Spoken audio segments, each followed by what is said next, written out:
So I'd like to recognize and bring to you Representative Rich Myers.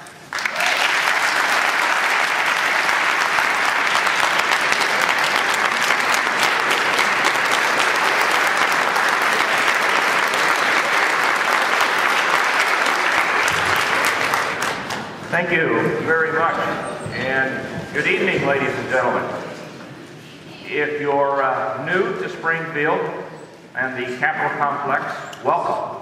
Hope you have an interesting and enjoyable next 3 days. If you're returning as a delegate or just returning to the Capitol Complex, welcome back. As you can see, we still have construction in progress. A number of years ago, the Illinois House underwent remodeling and renovation, and because we were having plaster falling off the ceiling there, and we still have the same kind of things happening in other buildings within the Capitol complex. But welcome. You know, as I received a letter from your Lieutenant Governor inviting me to speak tonight, I was intrigued by a sentence in the letter. The model Illinois government simulation is structured for a legislative simulation. Ladies and gentlemen, I hope you do a better job of simulating government than what the real legislators do.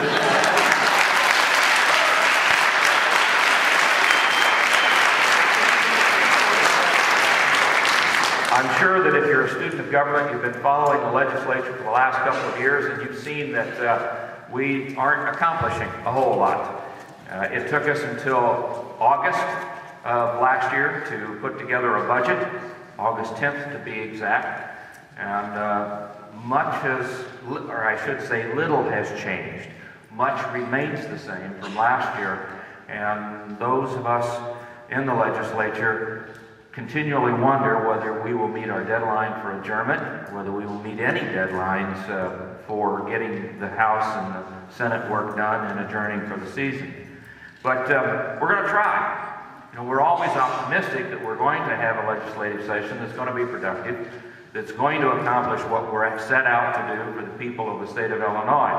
And part of that includes a capital budget, capital projects, such as things like this to repair the buildings in Springfield, to repair the buildings that the state owns around the state, at universities, at correctional facilities, at National Guard armories, and least of all, or not the least of all, is our roads and bridges that are falling in disrepair, especially after a winter like this, and desperately need to be repaired. So we're hoping to get that done. We're hoping to pass an operating budget that provides additional funding assistance to education, primarily higher education. I serve as the minority spokesperson on the Higher Education Appropriations Committee, and we know that there is a definite need for more funding for higher education. The universities for too long, and our community colleges for too long, have been shorted of necessary funding, which, as you well know, when we reduce our general revenue funding, it means that the universities are going to have to increase tuition to you in order to continue to provide the services, i.e. the classrooms, the faculty and staff, and lab equipment and everything else necessary to provide you a quality education. So we're hoping that this year we can maybe find some additional funding to increase those funds to our state universities and community colleges. I want to talk briefly with you tonight about what it means to be a legislator, what it means to be a public service, and what kind of schedule we operate on. Our legislative schedule here in Springfield starts usually in January and extends to the end of May. Our statutory adjournment date is May 31st. That is the time at which we're supposed to have all of our necessary business concluded, including adopting the budget. Because once we go past May 31st, the legislators do not receive per diem and mileage to come to additional sessions. So last year in June, when we were meeting in regular session, we were not receiving our per diem and mileage.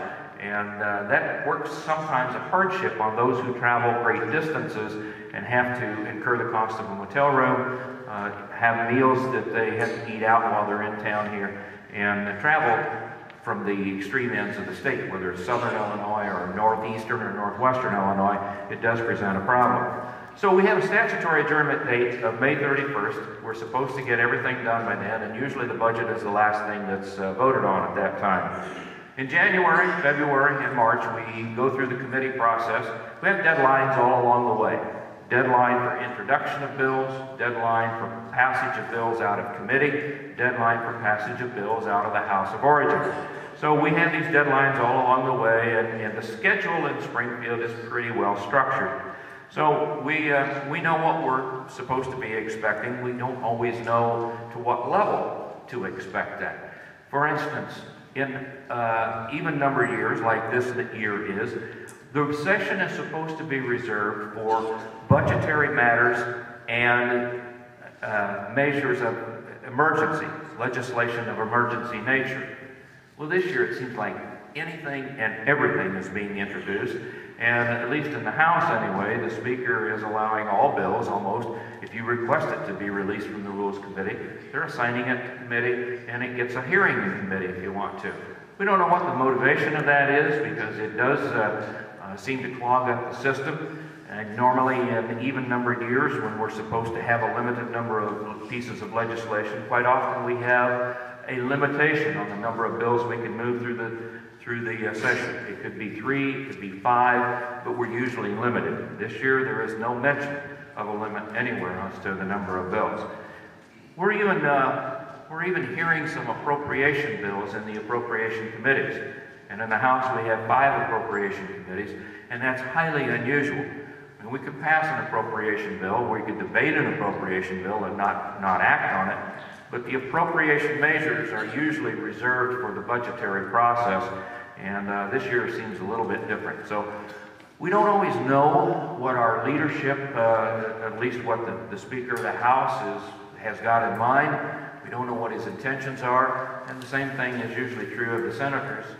They don't always know what the motivation or the intent of the President of the Senate is. So we just kind of move along and act accordingly and try to work within the system. And sometimes it's a very flawed system. That's why I'm hoping all of you learn the correct way to be a good public servant and do that. As I mentioned, we have the committees that we meet on a regular basis for the first 2 to 3 months. Our day is taken up, if not with committee meetings, then with meetings with constituents and others. You might introduce a bill that has a little bit of work to be done on it, or a little bit of controversy. You can meet with the proponents and opponents and work out amendments if it needs additional corrections or changes on it. So there's meetings constantly with people when you're down here in Springfield, if you're not in committee. And there's lobbyists roaming around the halls of the office buildings constantly looking for legislators to lobby on a particular piece of legislation or an interest, something to them.